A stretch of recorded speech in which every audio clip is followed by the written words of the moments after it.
Here's a sneak peek from this week's episode. So, as I mentioned, while we would have loved to play a round of golf at St. Andrews, there's quite a process to do so. And I don't think you and I, Scott, are quite in the caliber yet No. of our golf skills. Getting there, though. Yes, getting there. But the next best thing that I read about was playing on a little course called the Himalayas. It was originally the ladies' putting green. It's a putt-putt, but it's on actual green. So no windmills or animals, no like side. Well, let me tell you, Melissa originally sold this to me as a par 3 course. And that has a whole different meaning to me than putt-putt. I'm Scott. And I'm Melissa. And we are the Sunshine Travelers. Our passion is travel and sharing our experiences with those who enjoy it as much as we do, or those who want to learn more about travel, or even those that just want to live vicariously through our travel stories. No matter where you fall along that journey, get ready to hear about our firsthand experiences as we visit some of the most interesting and amazing places on Earth. Travel with us this week as we head across the pond to Scotland.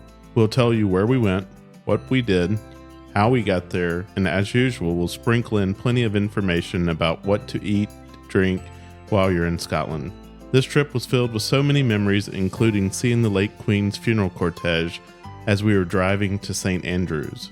We have a lot of ground to cover, so grab your passport, pack your bags, and let's get started on this journey through Scotland. We got to go on this trip to Scotland thanks to a work meeting trip for Scott. We had been to Edinburgh before, and that deserves an episode all its own. And we had done that for a weekend, and so we'll talk about that at another time. But Scott was attending some meetings on a Wednesday through a Friday near the Loch Ness area of Scotland. And so because we had only been to the Edinburgh part of Scotland before, we decided to take a few extra days and see more of Scotland. Especially we wanted to go and see the Highlands. So it's very difficult to do just a 3 or 4 day trip overseas. So usually if we can swing it and we can take a few extra vacation days or something like that, we always try to tack that on. It just makes it easier for Scott. And then also you just get to see more of the world as well. So because we had already seen parts of Edinburgh, it gave us a chance to do some other things. So I would definitely recommend to this itinerary we're going to talk about tacking on probably 2 or 3 days, wouldn't you say, Scott, on a trip to do Edinburgh?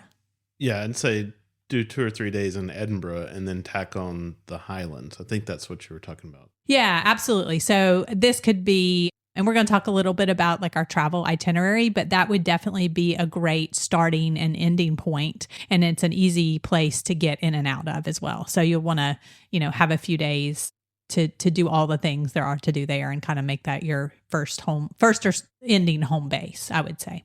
You're not going to have a lot of airports and stuff like that to choose from in Scotland. So you're going to want to go into a larger area first, and Edinburgh is a great example of one.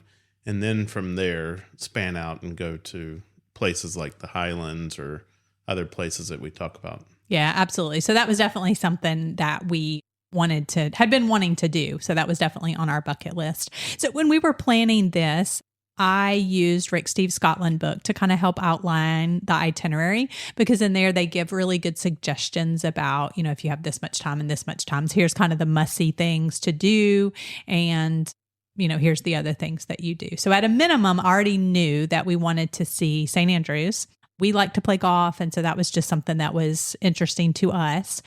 The Highlands, of course, and then the Loch Ness area.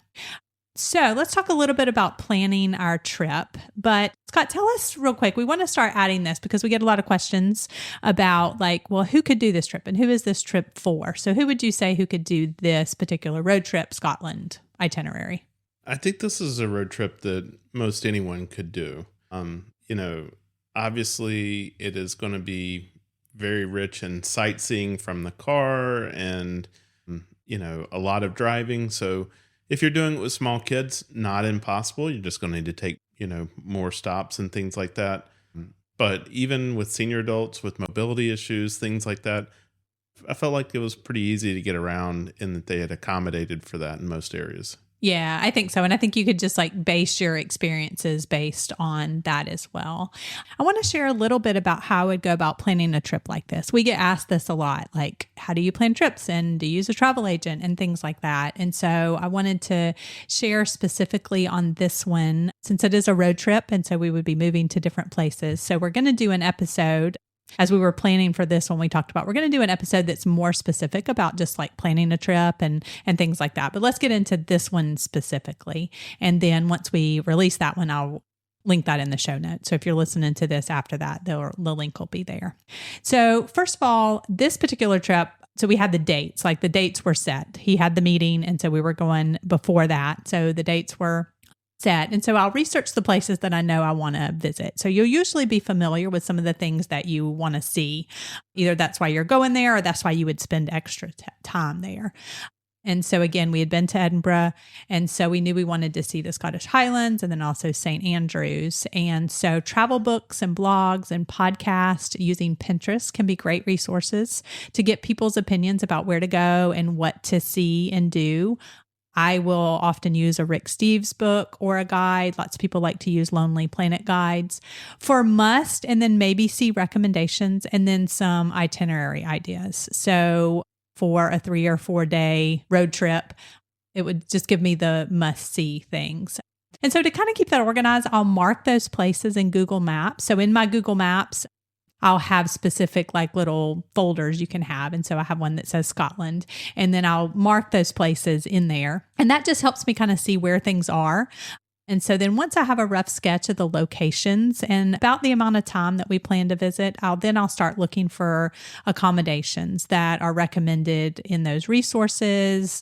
You know, if it's something we like, the Marriott brand, if there's something, and that's, you know, mainly in cities, we might be able to find something there. But then I'll look in places such as booking.com. I like to use that one a lot just to keep everything organized. So also for Scotland, I tried to do what we had previously done on our trip to Ireland. And we do have an episode about that. So if you're interested in Ireland as well, you can go listen to that and contact places directly, because there's a lot of bed and breakfast. And you contact them by phone or email, but I wasn't really hearing things back, and it sort of became time consuming, and we were getting close to this trip. So this is not one that we planned way far in advance. So for this particular trip, I actually ended up booking everything through booking.com because we were moving around a lot. And so that way I knew, okay, I've got this day covered and this night covered. And I also like the cancellation policy they have. Most properties, it's right up close to the time, and then you pay at the hotel. And so then I also before I book those, I actually put those into the Google Maps as well, save those locations so I can see, okay, is this going to be doable? Am I going to have to go way out of the way to stay at this place? And so with a limited amount of time, we don't want to do that either. One of the things I'd say about what Melissa's talking about with the Google Maps is she's even gone back years later, and we were trying to figure out, where did we stay or what did we do? And then she just pulled up Google Maps, looked at her pins, and then she could, say, we went to this restaurant or that restaurant. And so when people are asking for recommendations, you can do that easily by going back through there. And so it's just a neat way to organize all of this. Yeah, that's a great point as well. So then I'll look more into, usually once I get transportation and accommodations book, I'll look more into what exactly want to do using those same resources, blogs and TripAdvisor and Pinterest and things like that, and decide the things that we would be most interested in. So for this trip, after doing all those things, I decided that we wanted to also see Stirling Castle, which is in Stirling outside of Glasgow and then St. Andrews, because we wanted to see St. Andrews and the old course and the things you see when they have tournaments there in St. Andrews and the university. But it's not really feasible that we could go play golf there. But they did have a course called the Himalayas that was originally a ladies putting green. And we'll talk a little bit more of that in a minute. So I was like, okay, let's see if we can, how do we book that? For example, we looked into doing a Scottish music and tasting experience of Scotch whiskey when we were in Inverness, a Scotch tasting in Oban, and then of course seeing Loch Ness and trying to decide what exactly we would do there. So basically I had a rough outline of what we would do, and then leaving some room for things along the way, but having a general idea of things that we wanted to see, and then which things we would need to buy tickets and tours ahead of time. And the other thing I also like to do, and you've heard us talk about this, Scott and I are not good about, making dining reservations or having specific plans, but I will say for your hangry travelers, which we are, it is a good idea if you run across recommendations. I also mark those in Google Maps. So then when we're hungry and we're frustrated, we can, okay, where are we located? Like open up Google Maps and it'll show your location. And then it'll show, okay, here's the things that you've pinned close by. So you're just not like going, yes, you can just go into random places and sometimes it turns out okay. But sometimes it's nice to just have a place that has been recommended as well. So let's talk then specifically about this trip. So how we got there. So Loch Ness, where we were going close to Loch Ness, it was actually Loch Lomond is where we were headed, which is close to Loch Ness. It's closer to Glasgow. And we had seen Edinburgh. So like if you had not been to Edinburgh, that would probably be where you would want to go in and out of. So we had done that. So I looked at several options getting us to Glasgow. And so what we ended up doing is we ended up flying into Dublin from the US. That was our round trip ticket. And then we took another airline to Glasgow. And it just worked out the best. So that was a little bit tricky because if we had left on a certain day and I was trying to look at like nonstop flights all the way to Glasgow and it just didn't show anything. And we didn't want to leave on Saturday because then we would get there on Sunday and it would kind of eliminate a whole day. So getting creative in this case on flights and not just looking at, my starting destination and then looking in my searches at my end destination. And the way that I did that was I just Googled, okay, how, what were some suggestions that people had? How could I get some alternatives? How can I get to Glasgow from these other airports and things like that, which you found, I guess, interesting. You were like, oh, I never would have thought of doing that. I wouldn't have gone through Dublin to get there, but, once we landed in Dublin, it was just another hour and a half flight or so from Dublin into Glasgow. So ended up working well. And like Melissa said, we were able to get there almost a full day faster than if we had tried to wait and take a nonstop flight. Right. Because basically with that, well, it wasn't really a nonstop flight, but it was like booking on the same airline, right? That airline wanted to actually, book another flight, but it looked like to them that it was going to be an overnight. And so it's like, okay, no flights are available. And so that's just a tip. If you're looking and you say, okay, there's no flights available, what's going on? So what are some creative ways that you can, and sometimes that can actually turn out cheaper for you. What are some creative ways you can get to a close destination that's say a European destination or something like that, and then I can just do a smaller hop. Now, I will say with that, you do have to take into account that to get on the second airline, if you didn't like carry on your baggage, you're going to have to retrieve that from baggage claim, et cetera. So just thinking about, some packing, and then also, if it is a smaller airline, will that fit? And are there baggage fees? So just taking some of those things into consideration. But for us, not having to wait another whole day when we really only had 4 days was just a better option. So you're definitely going to need to rent a car in Scotland. So Scott, give us some tips about, renting cars in Scotland, Ireland, UK. Yeah, so be prepared to drive on the opposite side of the car. So in the US, the driver sits on the left side of the car, drives on the right side of the road.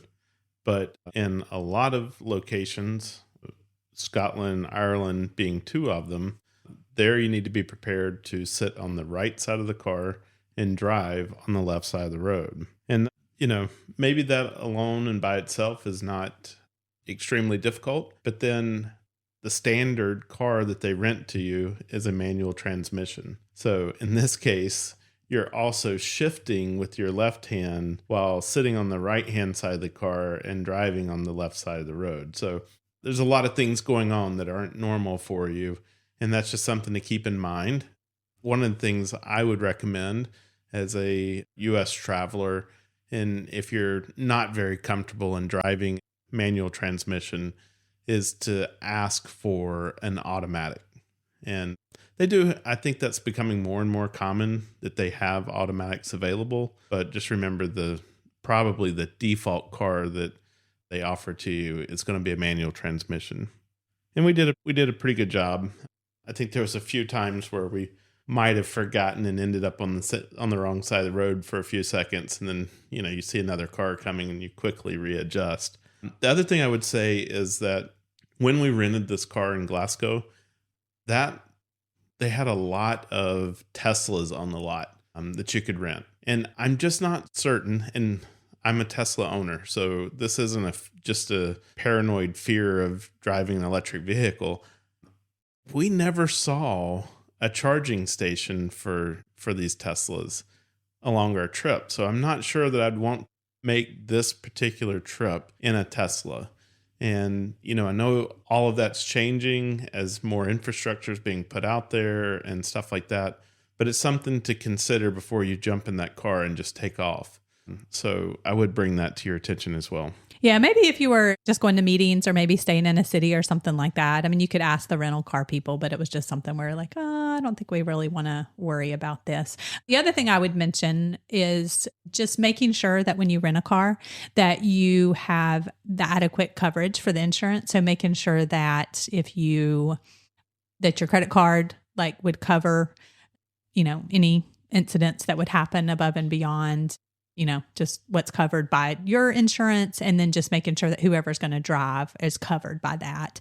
And it might be worth talking to your insurance agent as well, just seeing what's covered and stuff like that, and or checking out the credit cards that cover that, just to be on the safe side.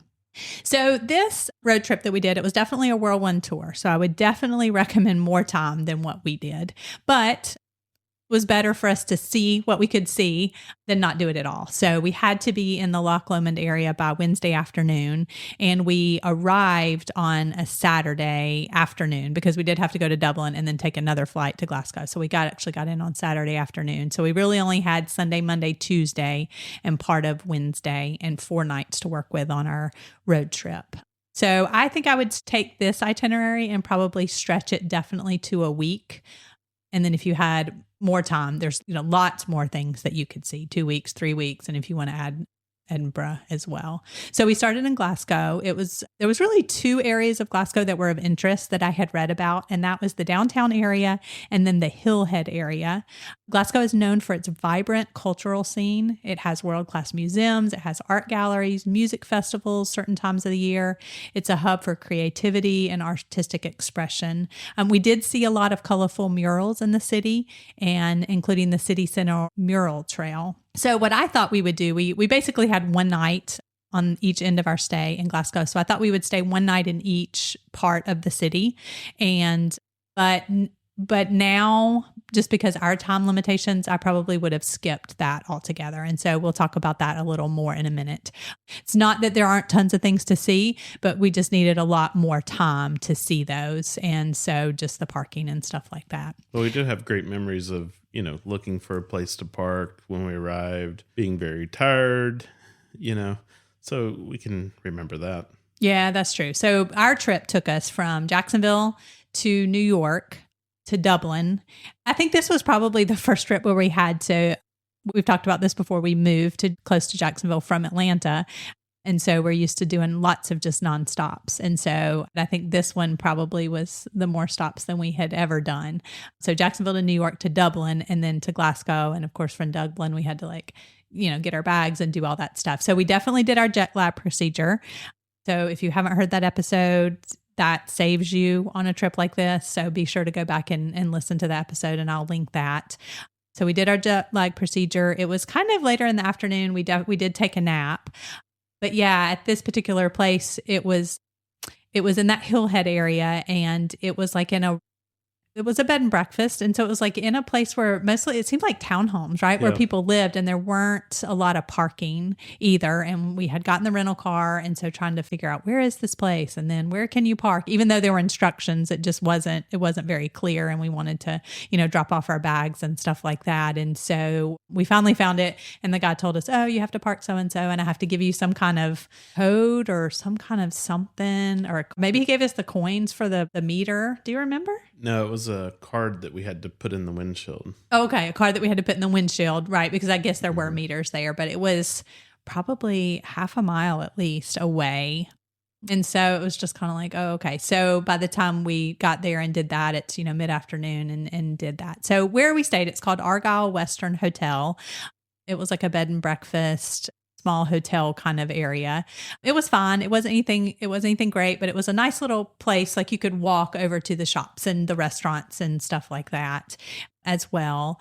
And so we did that, rested for a little while, made sure that we set an alarm. So that's one thing that we talk about in that episode is make sure you set an alarm, and you have to make yourself get up or you're just going to be wrecked. So we ended up having dinner at a place called Innocent Gin, I think it is. And it's a place that's attached to the brand of beer and stuff like that. So kind of like a brew pub type of a place. We did try to go into an Indian place. And of course they're like, oh, do you have a reservation? And we're like, no, of course we don't have a reservation. Because we're just not planners like that. We had no idea, what time or where we would end up and stuff like that. So, but what we did see on the way there was one of those places where there's like a line out the door and down the street. And we're like, okay, we got to figure out what this is. So after we had dinner, we went back to this place, and it ended up being a churro place called Loops and Scoops. So envision like a cup of ice cream with like a churro looped over it. And then they put the little key that they put in for gelato with that. So good. Actually, even after you ordered, it took a while, but it was a very popular place. So sometimes it's fun if you have the time, just to get in line at some of those popular places and see some of those things. So that was really, unfortunately, our experience with that Hillhead area in Glasgow. I know that they had lots of great restaurants. There was lots of recommendations for make reservations here and there. So just didn't work out. But we did walk down the streets a little bit, had lots of pubs, like the string lights and the alleys. And so it was a cute little area. We just didn't have time to do a lot of stuff. Anything else you remember that stand out about? No, and I think that's part of the reason why we say, we might have chosen to do things differently just because we weren't truly there long enough. By the time we went through and had a nap and stuff like that to really get out and see a whole lot. So it was a lot of effort to spend just a very little time in that space. Right. And also making the effort to go from the airport into a city center and a place where the hotels are probably going to cost a little bit more. Right. So where in hindsight, our first stop then on Sunday was to go see Stirling Castle. And so what we probably should have done is gone directly to Stirling, gotten a little bed and breakfast there, probably easy parking, probably less expensive. So just a thought, if you're not going to have a lot of time or you really are going to deal, have that jet lag and stuff like that, and just getting in and trying to navigate a town or a city is more difficult than trying to navigate a town. So just some tips there about that. So our goal then on Sunday, we needed to make it from Glasgow to St. Andrews. We had planned for Stirling Castle. I'd actually pre-purchased tickets for that as well. Just looking online, it was still at a time where you really had to pre-purchase tickets. So I'd booked tickets for 10 a.m. And that's something you might want to think about is if there's certain attractions that you definitely want to see, if you can pre-purchase those tickets, you might want to do that because sometimes you might get there and, they'd be sold out of tickets. That has happened to us before. Yeah. And that would have been disappointing for this because we didn't really have anything else planned. That was kind of like our big thing to do and see the castle and see the gardens for that day.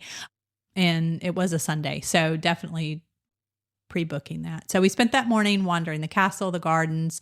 They had a large cemetery there. And then we ended up having just a traditional Sunday pub lunch, Sunday roast at a little hotel that was there that had a pub called Portullis. And I tried haggis for the first time. So what's haggis? So haggis, and I didn't know this. Let me preface by saying this. I didn't know what it was. So it's just like, oh, what is haggis? And the girl just said, oh, it's just a traditional Scottish thing. So then later on, I found this out. So it's a traditional Scottish dish made from sheep's internal organs and entrails, mixed with suet, oats, and spices.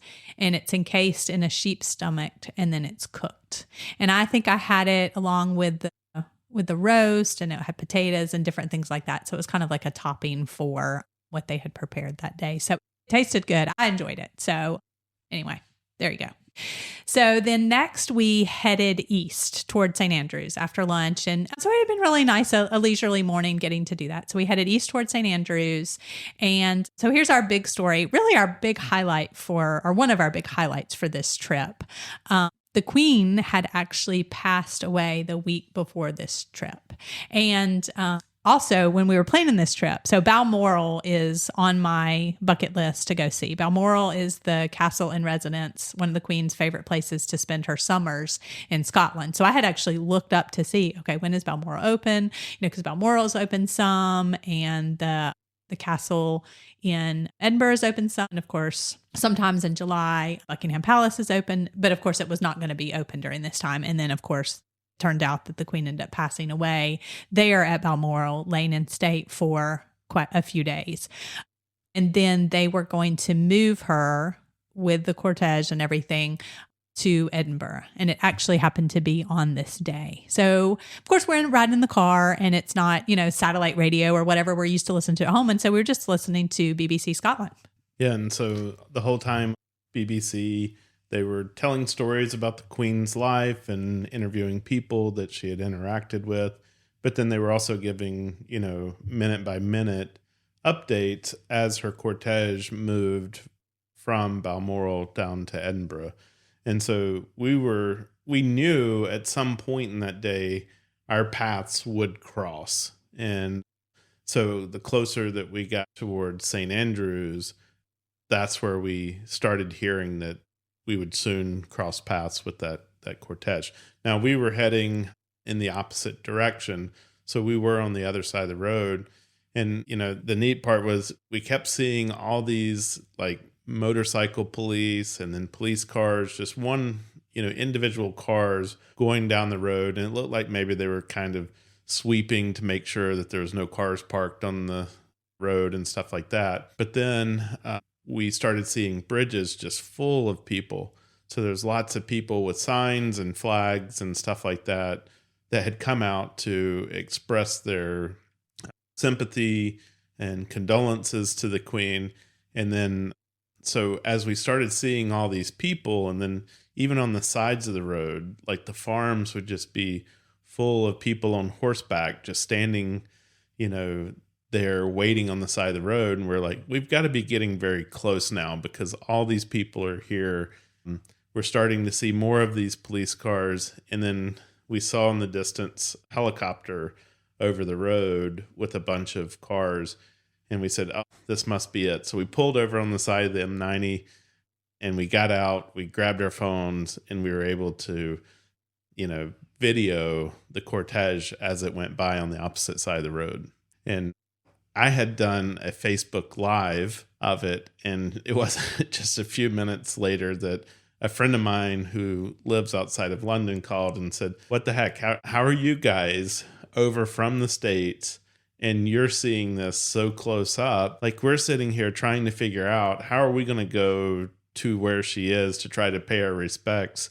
And then you guys end up right there on the street and see it firsthand. And so it was definitely a very neat experience. I've got that video saved. I've shown all kinds of people that video. And, it's one of those experiences that you'll tell for all of time.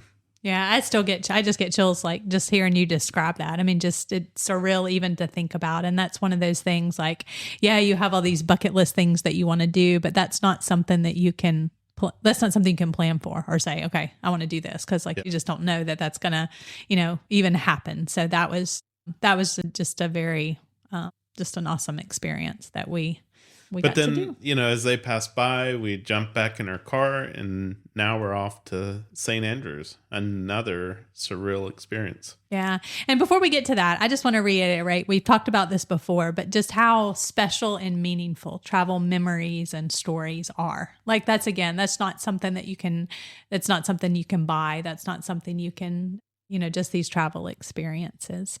So as I mentioned, while we would have loved to play a round of golf at St. Andrews, there's quite a process to do so. And I don't think you and I, Scott, are quite in the caliber yet No. of our golf skills. Getting there, though. Yes, getting there.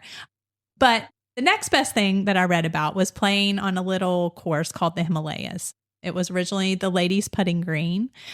It's a putt-putt, but it's on actual green. So no windmills or animals, no like side. Well, let me tell you, Melissa originally sold this to me as a par 3 course. And that has a whole different meaning to me than putt-putt.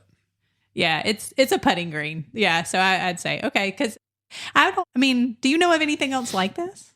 Really? Well, I mean, maybe that place down in Disney where you are putting on something that doesn't have any borders on it, and it looks more True. like it. And that's kind of what this is. But this is on the actual, this is on the actual grass right there by the course. And so that's what's neat about it, is it's right there on the, like if you were teeing off and playing on the first tee of the old course, it's right there. Yeah. Yeah. So that's really cool. And it's like cost £4 to play. Now, I will say you had to go online and get reservations. And at that time, it was like, I don't know, 48 hours advance or something like that. You had to like jump on at a certain time and get reservations and stuff like that. I think they've opened that up a little bit more. I'll put a link though, if you're interested, if you go there. It's just a fun activity to do. I think it's a little bit more flexible now. So one of the latest time slots that I could for that afternoon, since we were going to Stirling Castle. And so I booked the last one. So that was just a neat experience. And it was also cool because the people, since it was the end of the day, like a lot of golfers were walking off the course. And, as we were just putting around, they were just cheering us on and like, way to go and good putt and stuff like that, which I was just shocked at because here these people playing the old course at St. Andrews or whichever other courses were playing right there. And here they're cheering on our little. Well, you assume that they're good because they're playing that course, but I've played a lot of courses that I'm not good enough to play, but I've played them. You just lose a lot more balls that way. Yeah, that's true. But that was neat. And that was a lot of fun. And again, a very cool memory.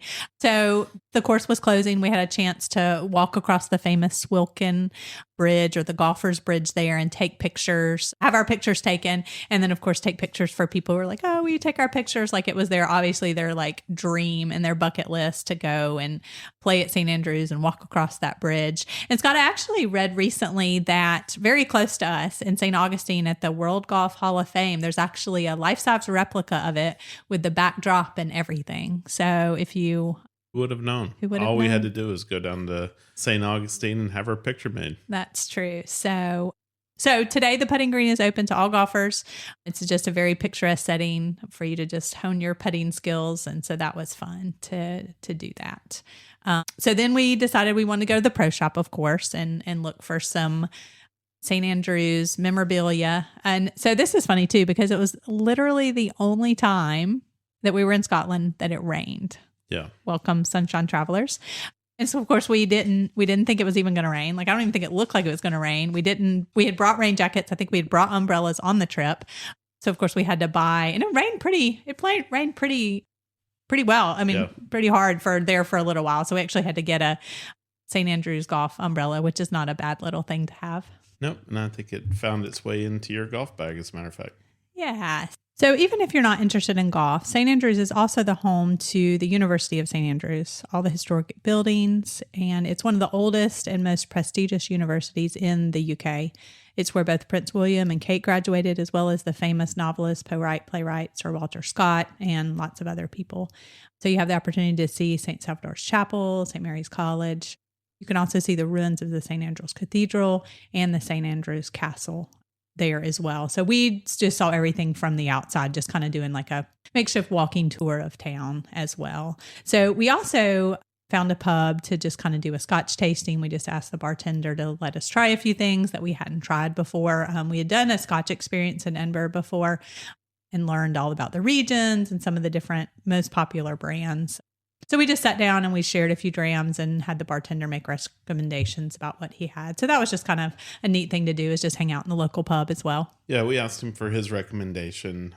I think our original bartender, she didn't know a whole lot about Scotch. And so she went and actually got someone else to serve us. And he had much more knowledge on this area. And so he made some recommendations based on his preferences. And so we tried, based on that. Yeah, and I think sometimes it's just fun just to hang out in a local bar, a local pub, just to be a part of the local nightlife and culture and stuff like that as well. So we also found an Indian food. I know I mentioned the other place, and I know it may seem strange that Indian food in the UK is something that we actually like to do. Obviously, that influence, there's lots of people who live there, so you'll find lots of just excellent Indian food throughout the UK. So we found a place that night thankfully still open, as lots of times places close, had great Indian food that night.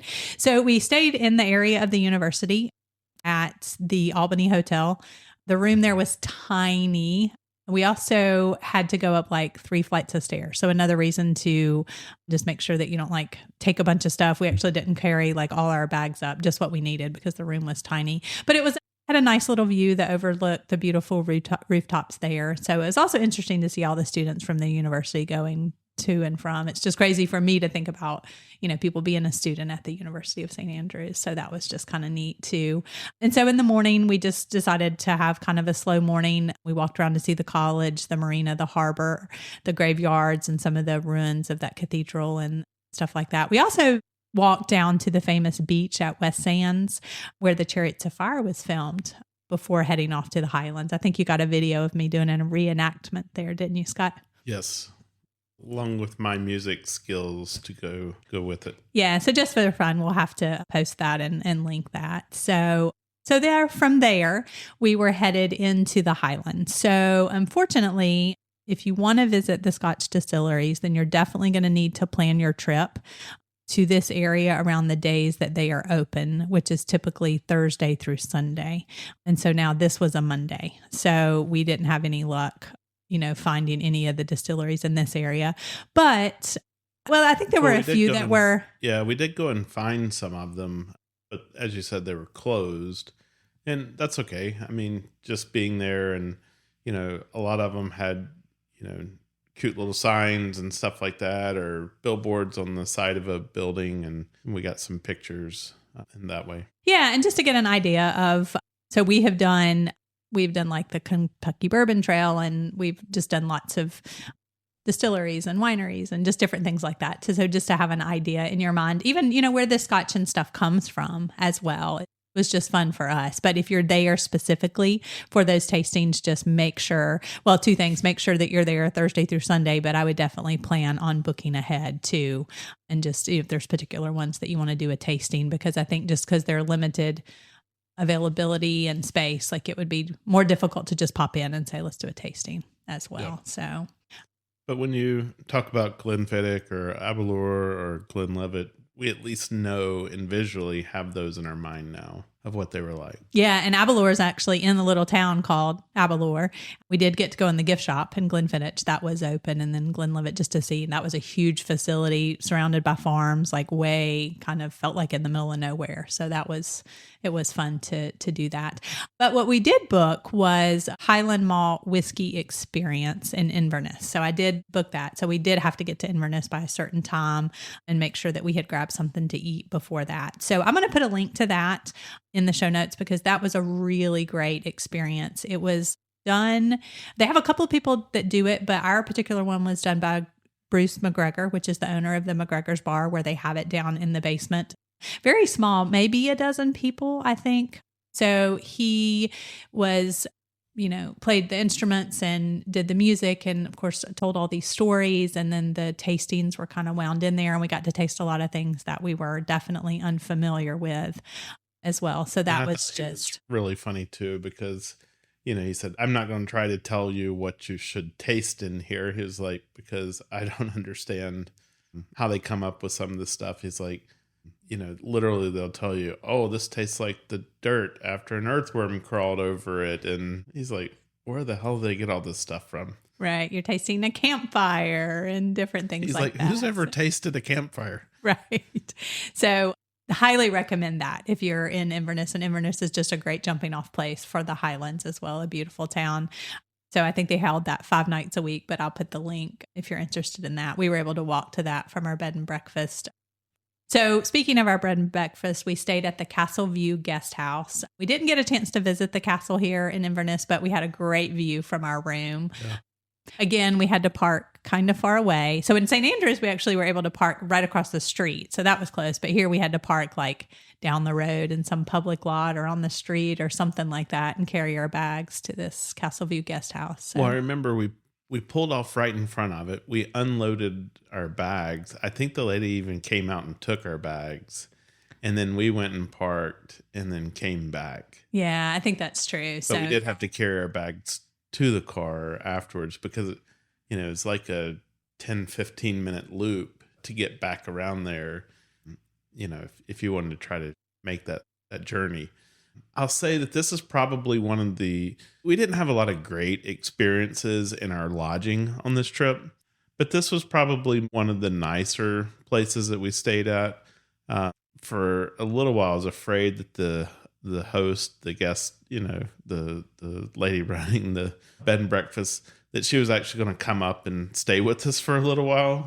But then she just turned out to be really nice, very friendly, and offered up a lot of great information, let us use her parking pass to stay in the town for a little while, even after we left. And then, just said, hey, come bring this by when you're finished and drop it off. Yeah, that's true. Yeah, that was very helpful because we actually needed to find somewhere very quickly to eat before we had to walk down to the whiskey experience as well. And she actually recommended the hotel next door to grab some. Oh, no, she didn't just recommend. She got on the phone and started calling around. Oh, that's right. She called. That's right. They were serving meals, right? Because, this has been our experience is the pub will be open, but their kitchen may be closed. And so she actually picked up the phone and started calling around and finally said, hey, I can get you in at this restaurant over here. It's not my first choice, but you can get in. You'll have time to get something to eat, and then you can make your reservation. Yeah, and that was great. That worked out fine. And so the other thing we wanted to point out here in talking about, it's a hotel with a restaurant, very different, I think, than you would typically find, in the US. A lot of these just have like these little small, I think especially in the UK and in Scotland, Ireland, a lot of them have restaurants attached to them that, full kitchen, full bar, that kind of thing. And just, a small restaurant, family run or local run, something like that. And I think we had fish and chips or something like that. So it's not what you typically think of. Okay, there's a restaurant in a hotel. A lot of times in the US, those might be chains or stuff like that, unless it's just a really high end, hotel as well. And you have to have reservations and all that. So nothing like that. And they're easy to find. Matter of fact, that was the other thing I mentioned in Stirling is that we just popped into a local hotel that had a little restaurant and we ate there. So after that, so basically we had the breakfast with her the next day, and she was very hands-on for the breakfast and doing the froth in the milk for the coffee. And so I think that was probably our best, even though all three places had been bed and breakfast, that was probably like our best breakfast experience, right? Wouldn't you say? Like she had porridge and just like anything that you could, you order eggs and she was fixing them. And that was probably the most authentic bed and breakfast of the things that we were used to from before. So other things to do. We walked around a good bit there. There was a park that went out along a stream. I don't remember the name. Yeah, it's actually called the River Ness. Okay. So it actually ends up feeding into the, what you're familiar with for the Loch Ness. So we went for a nice long walk that morning. Just enjoyed. It was a beautiful day, beautiful weather, and we just enjoyed being out and walking around. And then we also stumbled across a church there, and share what you got to do inside that church. Yeah, so a lot of people were putting flowers out for the Queen's passing, and so we just decided to walk in and really more probably just like see the inside of the church because it was open, but then they actually had the condolence book there. And so just, like we're familiar with, you walk into a funeral and leave your, sign the book and stuff like that. So I got to do that inside of that church there in Inverness. So that was just a neat experience.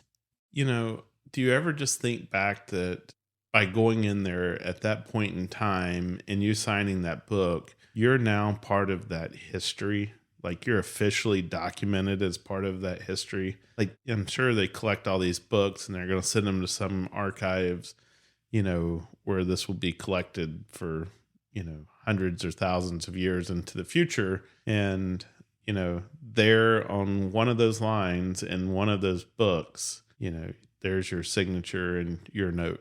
Yeah. And in Edinburgh, so we were glad actually in hindsight that we had been there and hadn't planned because people were waiting in line hours and overnight to sign the book and walk past the casket and things like that as well. So yeah, absolutely. So lots of people like wanting to be a part of that history. So you can also explore the Inverness Castle there. From there, you can also embark on a Loch Ness cruise.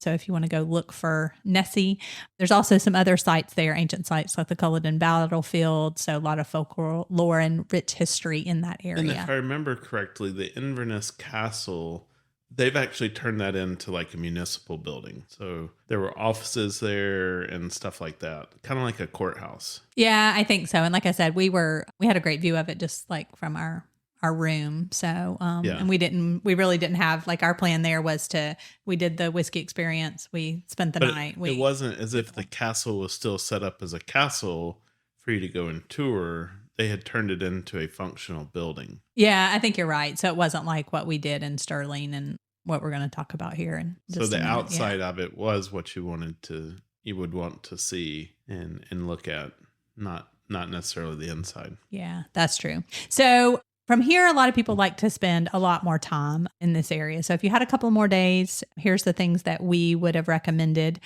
that I had marked that we didn't get to. Clavacarns, Caldor Castle, Fort William, Ben Nevis, Glencoe, lots of other things to do. And a lot of people go that's in that local area, but way up further into the Highlands. You can go to the Island Dunnan Castle, the Isle of Skye.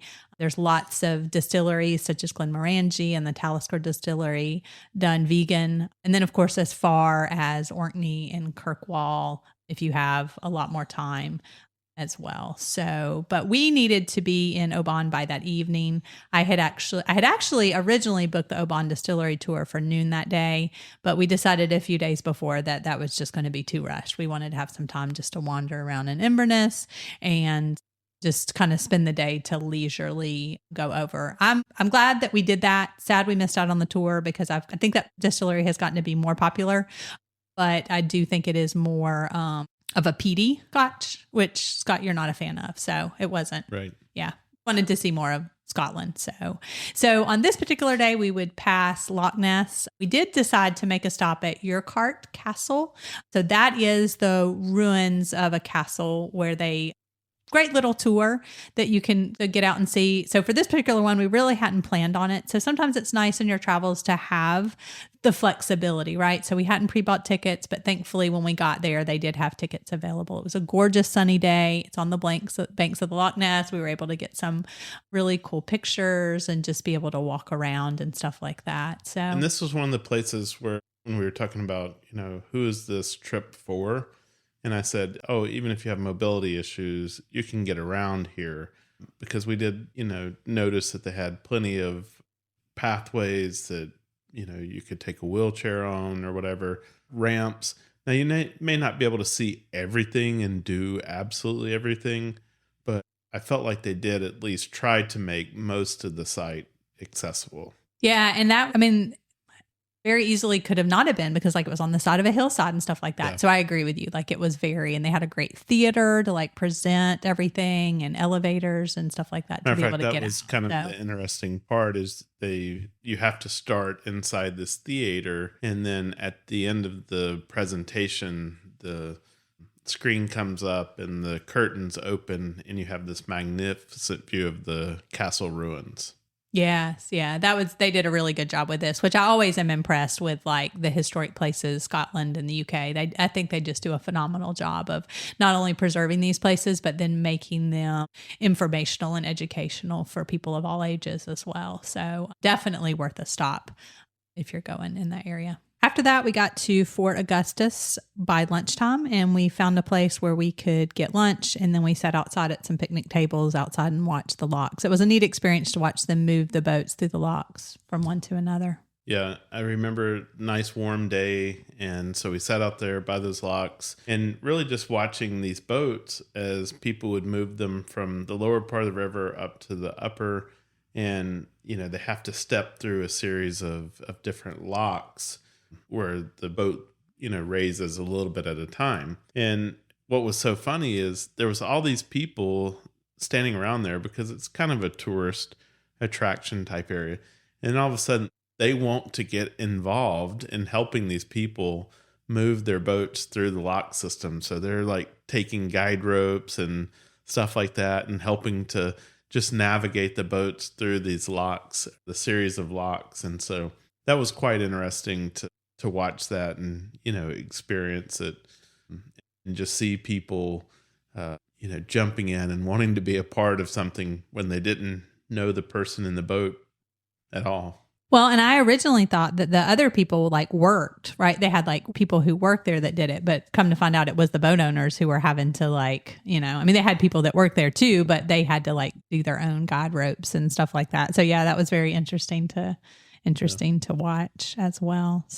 So by late afternoon, we were in Oban. We drove the rest of the way. And besides the distillery tour there, Oban is also known as being the gateway to the Hebrides, the islands, and the ferry terminal there provides connections to popular destinations like Mull and Iona and Staffa. And so making it the hub for the island hopping and just exploring those Scottish islands. So if you're interested in doing that, that's where you would embark from. And so they have car ferries as well, and you can spend some time on those islands. But the picturesque bay there just offers beautiful views and is also the focal point for town. So we went down to have dinner there because it's also known for its fresh and delicious seafood, local fish and shellfish, to the famous Scottish specialties such as smoked salmon.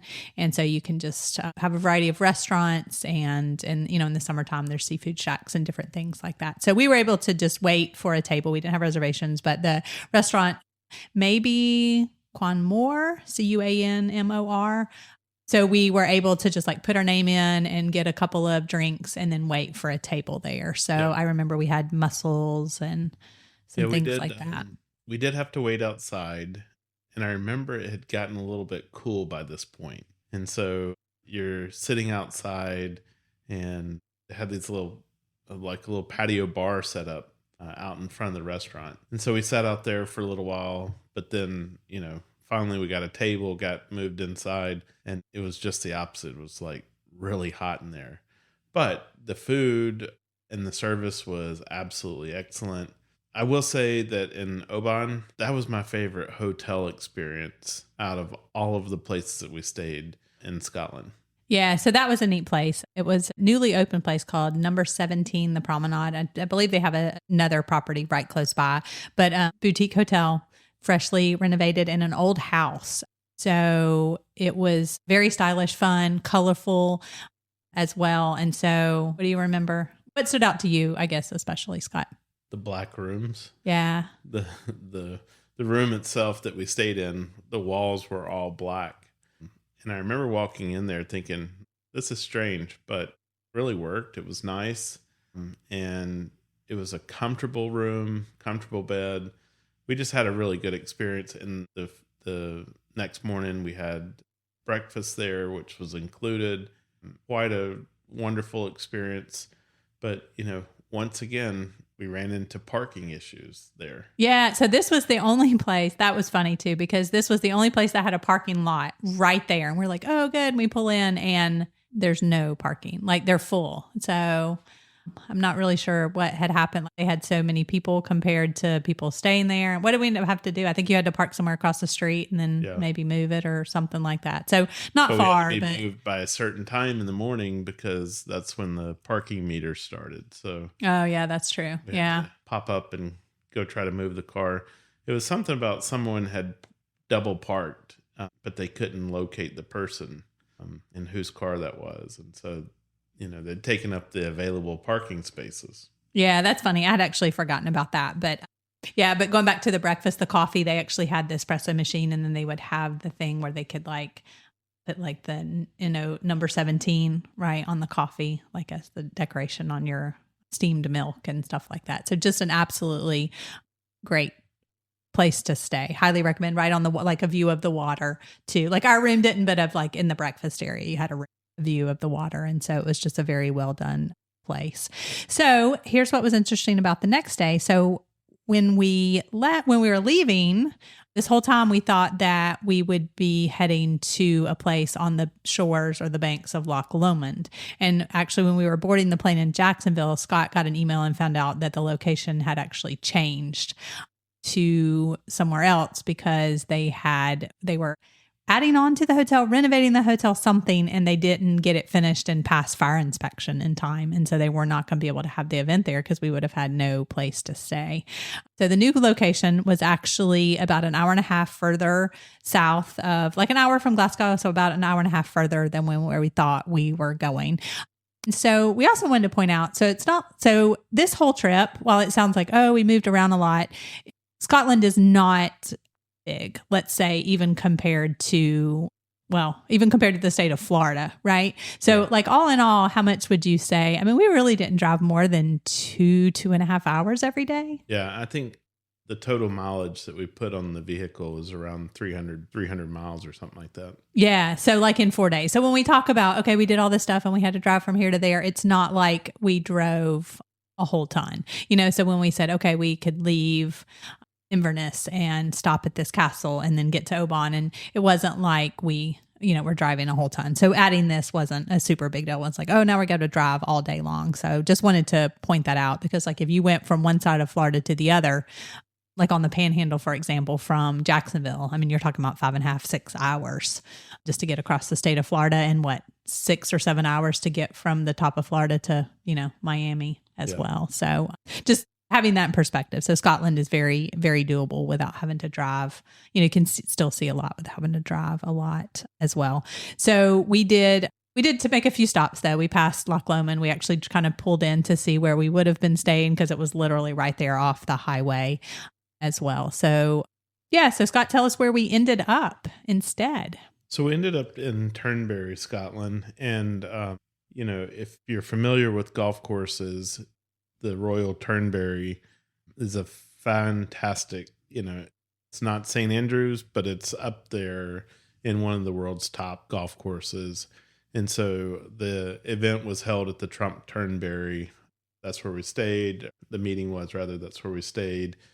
And then by the end of the trip, Melissa and I had tacked on, just a little extra time. And so she and I ended up playing a round of golf. We rented some clubs and played a round of golf there at the Turnberry. But, one of the most picturesque, gorgeous hotels. We can post a photo of it the hotel faced the west. So you saw that setting sun and it set over the golf course. So you've got this beautiful view looking at the golf course and the sun setting down behind it. And so, from being picturesque, you couldn't just ask for a more fabulous place.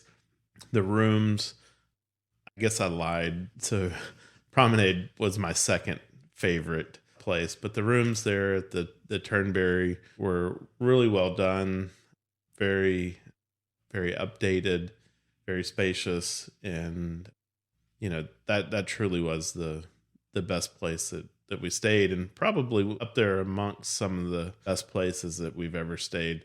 One of the things I love is every day at sunset, right before sunset, they have a bagpiper that just walks back and forth in front of the hotel playing the bagpipes. Yeah. So then you have that.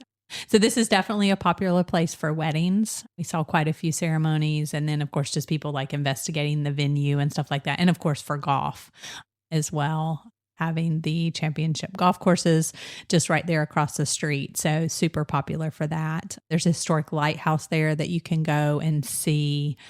There's a world-class spa as well. If you're into horseback riding, you can ride horses, which is what I did. You can either ride horses right there on the estate, or you can ride them on the beach if you're experienced as well. So yeah, that was fantastic. So we should point out that the Trump Turnberry is a 5-star hotel. Just super. And the staff there, just absolutely top notch too. Just, and to tell you about the area, and just loved working there. Really seemed to love their job and just helping out the guest and stuff I think as well.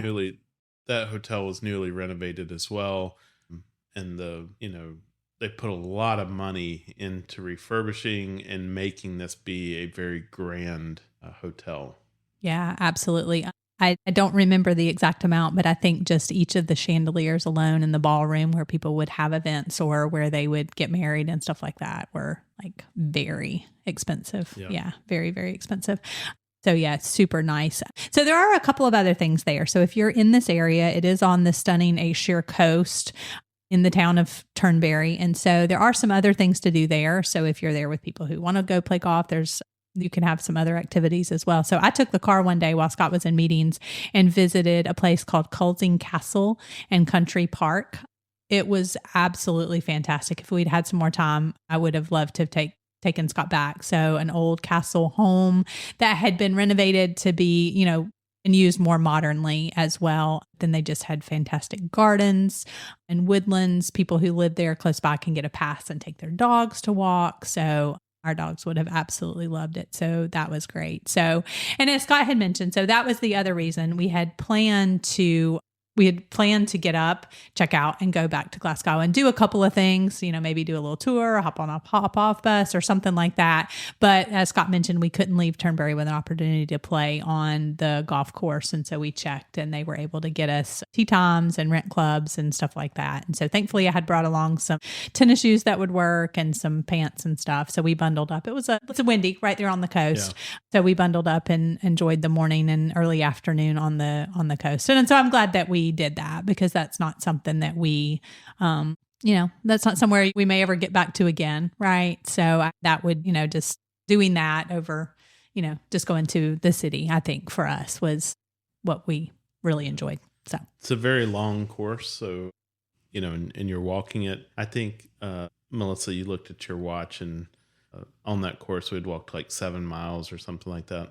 Yes, like 7 miles. Now you do have the push carts and stuff, but it is the Scottish Link style course. And so, yeah, it was quite a good bit. So we got our exercise in and talked to some people who talked to some ladies who were like, oh yeah, we do this this is our Saturday morning and stuff like that. So that was really neat. So just having said that, so what we would have done instead then, but I had already booked a place to stay right downtown Glasgow, and there was one place that I wanted to eat, which we did go in to eat for dinner. But I think in hindsight, again, we had to park far away and walk. And it was just kind of an ordeal to get checked in. And I mean, we literally were only there for we checked in, we had dinner, we went to bed, we got up early. It was still dark when we walked back to the car to go to the airport. So in hindsight, this would have been a case where I would have booked an airport hotel if we had thought about it and said, okay, let's, cancel this and plan that as well.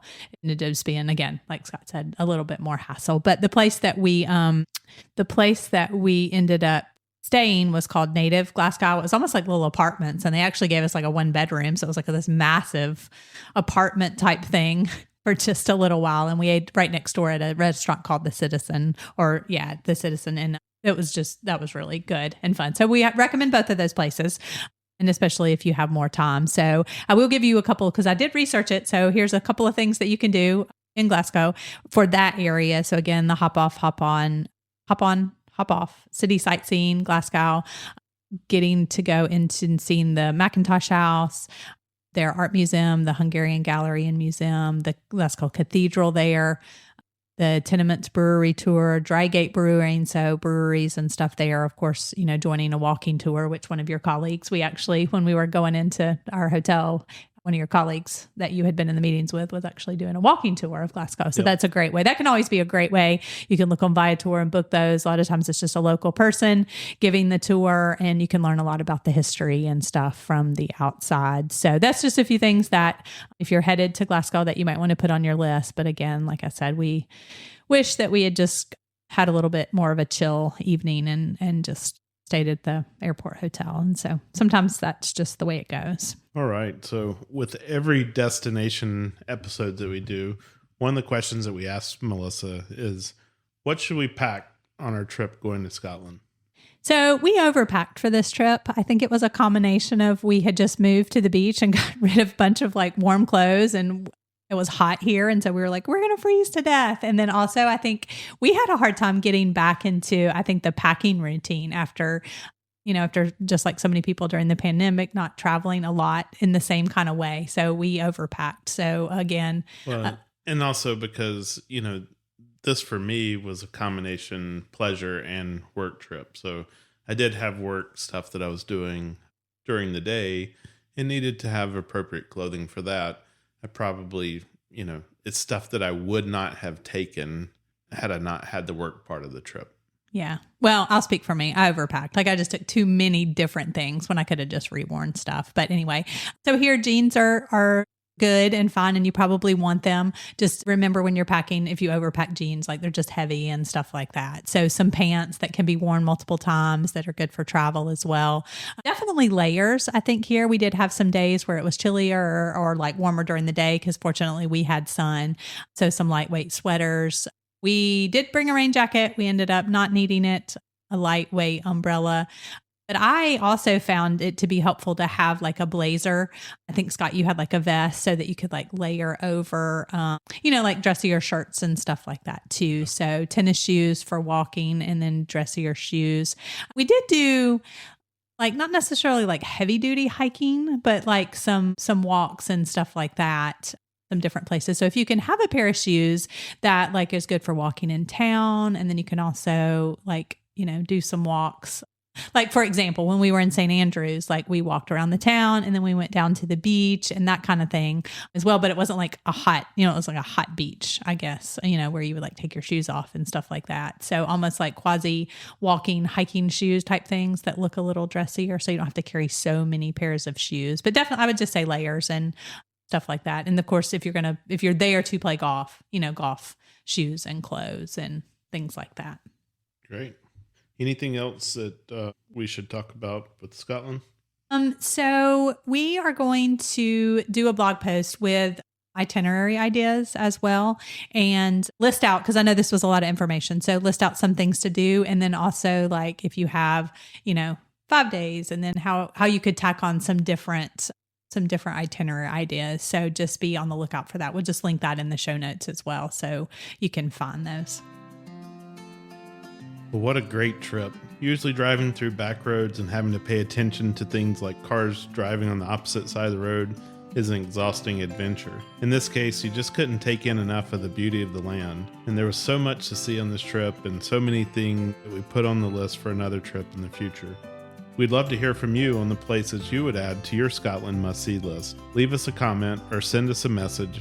We're always inspired by your stories. We hope you enjoyed this episode and will find some inspiration to help you with your travel journeys.